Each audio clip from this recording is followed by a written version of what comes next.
Kemarin ceritanya ada Murtadin ngaku khotib waktu SMP. Sekarang ada Murtadin ngaku guru ngaji dari kelas 5 SD. Rupa-rupa weh nya Murtadin mah. Marhaban bikum fi Mualaf Channel fi Barnabije Salasa M.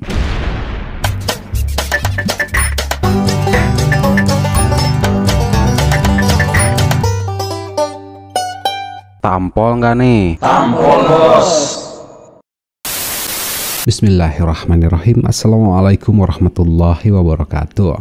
Alhamdulillahirrabbilalamin. Segala puji dan syukur kita panjatkan kehadirat Allah Subhanahu wa Ta'ala yang telah memberikan kita nikmat iman dan Islam yang begitu luar biasa. Tidak lupa juga sholawat serta salam semoga tercurahkan kepada Nabi kita, junjungan kita, suri tauladan kita, Nabi Muhammad Sallallahu Alaihi Wasallam. Nah sahabat mualaf, kalau kemarin kan kita sudah dengar ya bahwa ada seorang murtadin bapak-bapak ngaku jadi khotib waktu SMP. Dan sekarang ada ibu-ibu guys. Ibu-ibu ini ngaku seorang guru ngaji waktu duduk di kelas 5 SD. Wow, ini murtadin bos, jangan macem-macem. Lalu dia mempunyai sekitar 50 murid dan di dalam itu ada ibu-ibu pengajian juga. Kalau dibilang wah ini gelo sih. Kita akan langsung tonton videonya ya. Tuh lupa wae saya ya. Bagi sahabat mualaf yang baru menemukan channel ini nih. Terus kalau yang sudah sering nonton tapi belum subscribe, sekarang waktunya Anda untuk tampol itu tombol subscribe-nya, dan kalau suka videonya silahkan klik like, dan kalau bermanfaat silahkan share sebanyak-banyaknya. Insya Allah menjadi pahala untuk kita semua. Mengapa? Karena menyebarkan kebaikan dan kebahagiaan untuk kita semua. Amin ya Allah ya Rabbal Alamin. Yuk udah gatel nih, saya pengen tampol nggak nih? Tampol bos. Shalom Bapak Ibu sekalian yang dikasihi Tuhan. Perkenalkan, nama saya waktu Muslim Eli Arafia, begitu dibaptis ditambahkan lagi namanya Abigail. Jadi Abigail Eli Arafia. Saya dibesarkan dari keluarga Muslim yang taat sama agama, bisa dibilang juga fanatik. Didikan agamanya tuh ya sangat streng ya, kalau bisa dibilang. Saya anak pertama dari pasangan muda yang pada waktu itu belum bisa mengurus seorang bayi gitu. Jadi saya dipindahkan ke tangan nenek saya yang pada akhirnya menjadi anak terakhir dari nenek saya. Saya jadi anak ke-9, anak terakhir. Saya anak pertama dari pasangan muda yang belum mampu mengurus bayi. Lalu dipindahkan ke nenek saya jadi anak terakhir, anak ke-9. Dari awal aja ini sudah sangat membingungkan bos. Penyakit itulah murtadin mah segala rupa diomongkeun. Kita lanjut dulu nya. Puji Tuhan, saya bersyukur Tuhan menempatkan saya di rumah nenek saya yang didikan agamanya itu sangat kuat. Kalau saya bilang, saya banyak mendapatkan pendidikan dari rumah nenek saya. Saya sekolah biasa ya, TK Islam, madrasah, bahkan lebih dulu kami di rumah itu diajarkan baca Al-Quran daripada baca ejaan Ibu Budi. Jadi lebih dulu kita baca Iqra.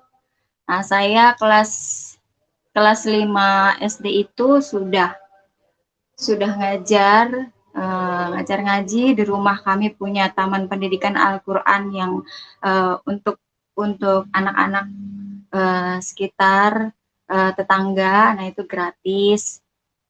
Murid saya ada sekitar 30 sampai 50 orang gitu. Kalau sore saya ngajar Iqra, baca Al-Quran, bahkan ibu-ibu juga ikut belajar di rumah kami. Nah, enaknya untuk ditampol nih. Tampol bos. Ini juara banget. Ini luar biasa. Salut saya dengan kebohongannya ya.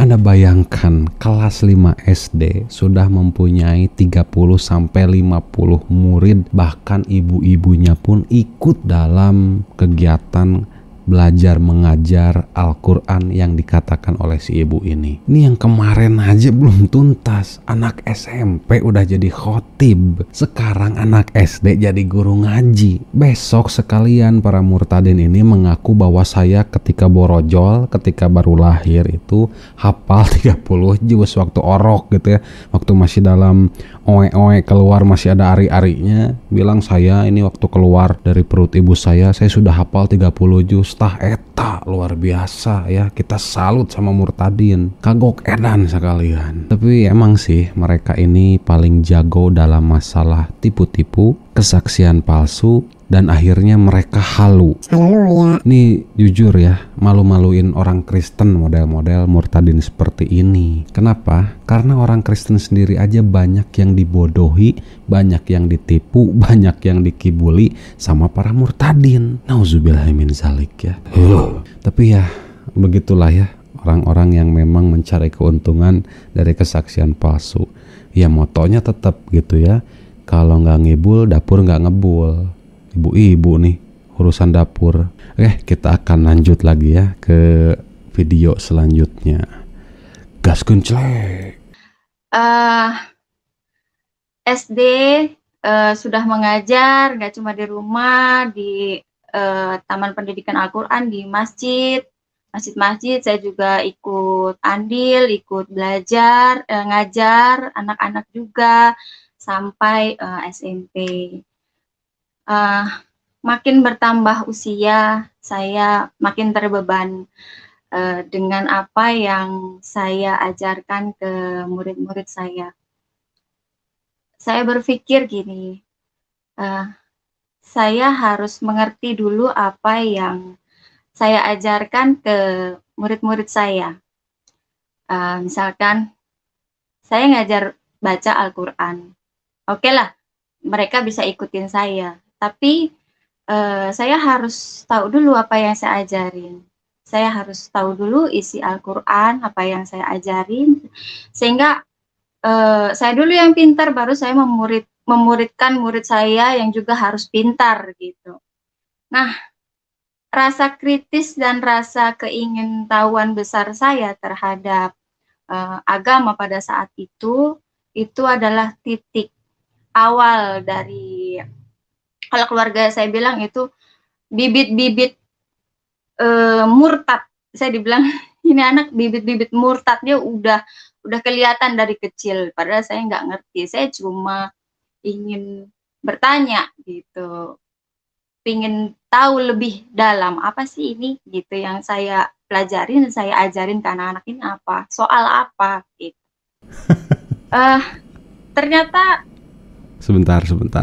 Tadi kan dia bilang begini loh, saya harus mengerti dulu apa yang saya ajarkan ke murid-murid saya. Terus saya harus tahu dulu isi Al-Quran, apa yang saya ajarin. Sehingga saya dulu yang pintar, terus saya memuridkan murid saya yang harus pintar. Saya tampol aja deh ya. Tampol bos. Lihat, kelihatan kan dari cara bicaranya dan dari cara ceritanya ini ternyambung bos, tersinkron ini ya antara isi kepala dan isi mulut. Aduh kacau. Dia tadi di awal ngomong sudah bisa jadi guru ngaji, ada 30-50 murid, bahkan ibu-ibu cenahnya. Tapi sekarang dia ngomong gitu ya, saya harus ngerti dulu apa yang saya ajarkan. Padahal saya nggak ngerti gitu. Saya cuma ingin bertanya, pengen tahu lebih dalam apa sih yang diajarin saya ke anak-anak ini gitu. Ini soal apa katanya. Hai sia liur kan. Ini luar biasa gitu ya. Luar biasa berbohongnya nih ya Allah. Malu bos ya. Rarai. Ini anak SD atau anak SMP sudah bisa mengajar dan bilang harus mengerti apa yang harus diajarkan kepada murid-murid. Ngomong ge can lancar masih keneh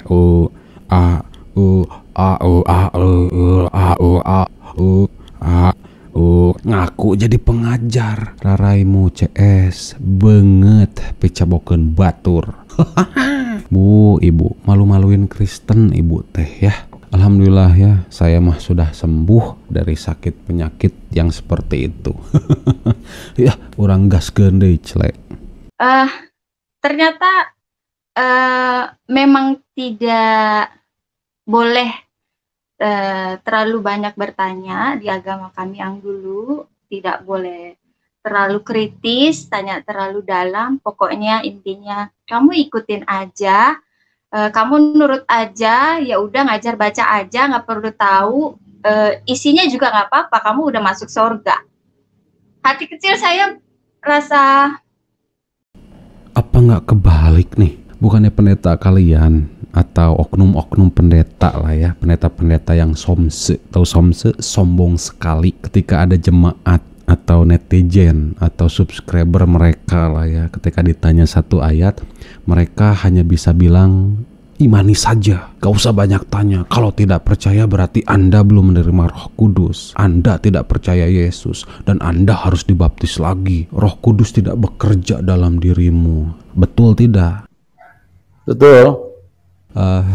Ketika ada jamaah bertanya kepada ustadz, kepada guru-guru, kepada para ulama, pada orang-orang yang mengerti tentang Islam. Maaf gitu ya, bukan sombong, bukan takabur, tapi alhamdulillah saya sudah bertemu dengan beberapa ustadz yang bisa dipercaya dan bisa dipertanggungjawabkan ucapannya, bertemu dengan para guru-guru, para ulama, dan juga para orang-orang soleh. Ketika saya bertanya tentang satu ayat di dalam Al-Quran, mereka dengan lantang dan dengan bahagianya menjawab pertanyaan itu. Ini baru satu ayat gitu ya.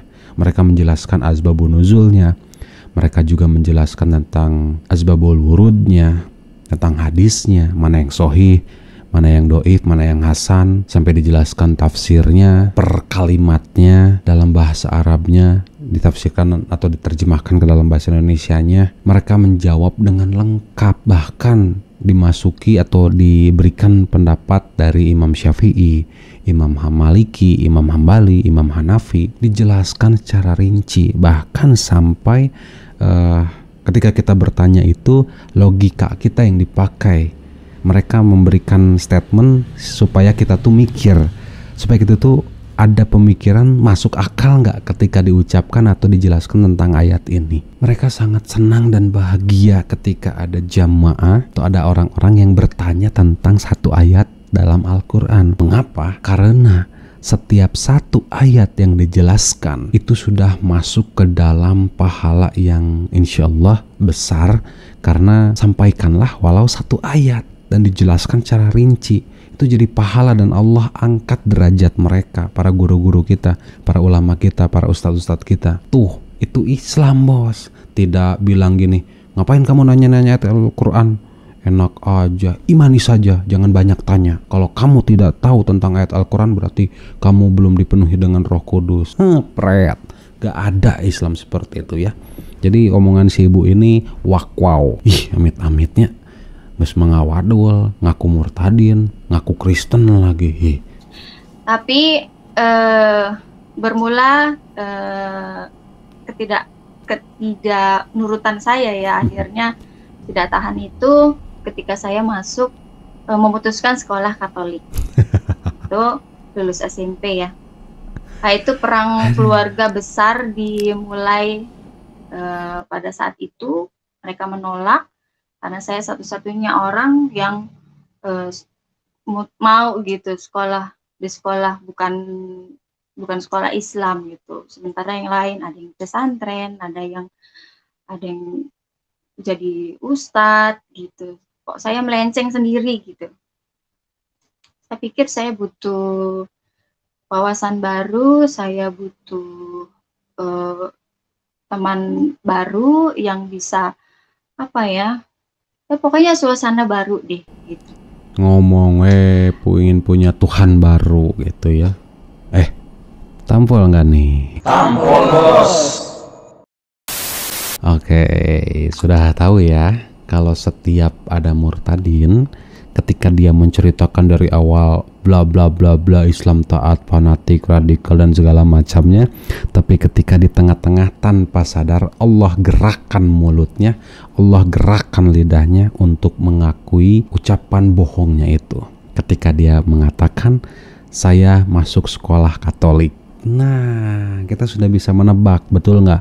Komen di bawah ya, apakah dia memang Islam dari lahir atau memang Kristen dari orok. Jadi pendapat saya mah tetap ya, dia dari orok atau kadal, kafir dari lahir yang dipaksa atau dibuat atau disutradarai atau menjadi aktor supaya bisa menjadi murtadin untuk mengumpulkan cuan dan perpuluhan. Woi, bener nggak? Jujur weh, atuh kan saya teh pernah jadi mereka. Kita lanjut lagi ya. Pada saat sakit itu saya sama sekali tidak berdoa. Saya tidak minta kesembuhan sama sekali. Saya tidak memohon untuk disembuhkan.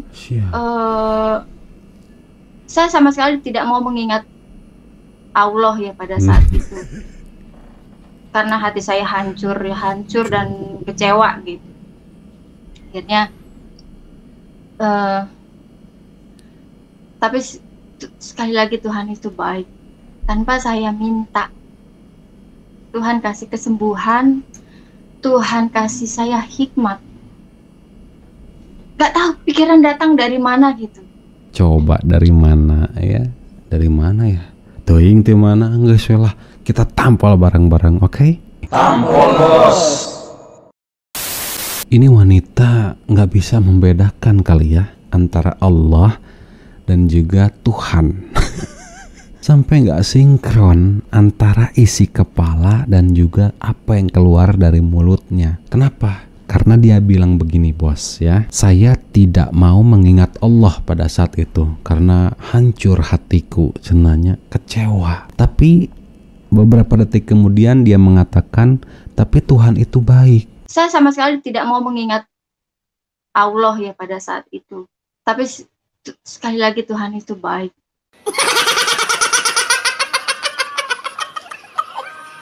Goblok. Mungkin menurut dia Allah itu Islam, Tuhan itu Kristen. Nenek mau kiper, Tuhan dibeda-bedakan. Bos, supaya Anda tahu, di dalam Bible saja, dalam Alkitabmu, itu banyak sekali menjelaskan siapa itu Allah, siapa itu Tuhan. Oke, kita akan bacakan ayatnya. Ini terdapat di dalam Keluaran 6 ayat 1. Contoh ya.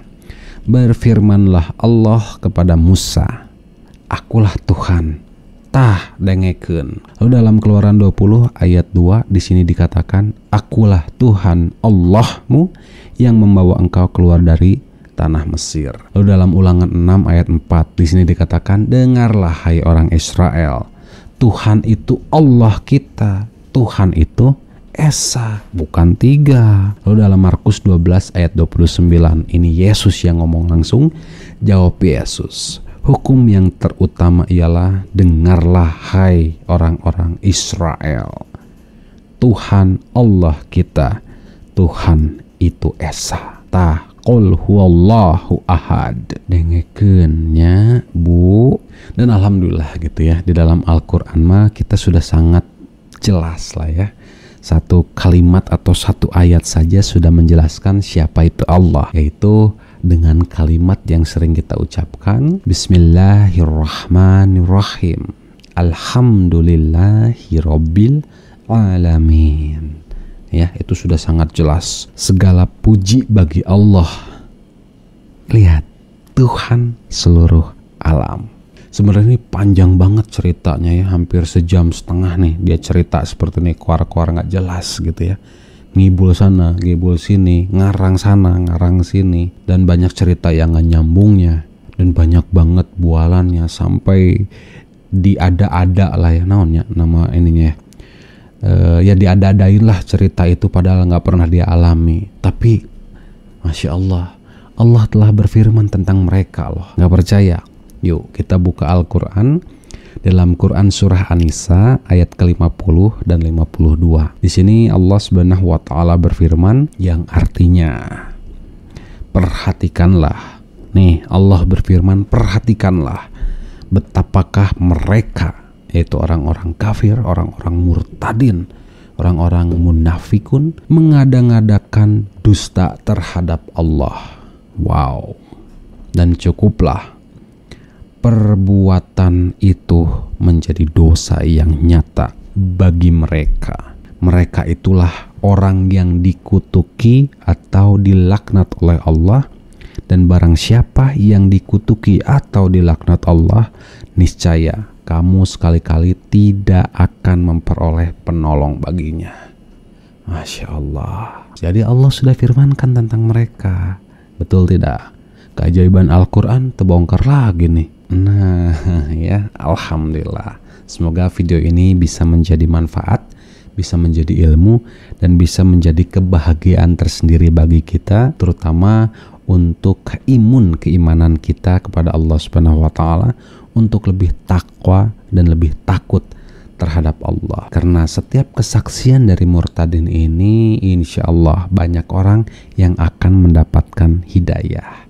Amin, Allahumma amin. Terima kasih yang sudah nonton dari awal sampai akhir. Jangan lupa untuk klik tombol subscribe dan nyalakan notifikasinya. Semoga kita semua mati dalam keadaan husnul khotimah dan tentunya dalam keadaan muslim. Syukron, jazakumullah khairan. Wassalamualaikum warahmatullahi wabarakatuh. Wala tamutunna illa wa antum muslimun. Fabi ayyala rabbikuma tukadziban.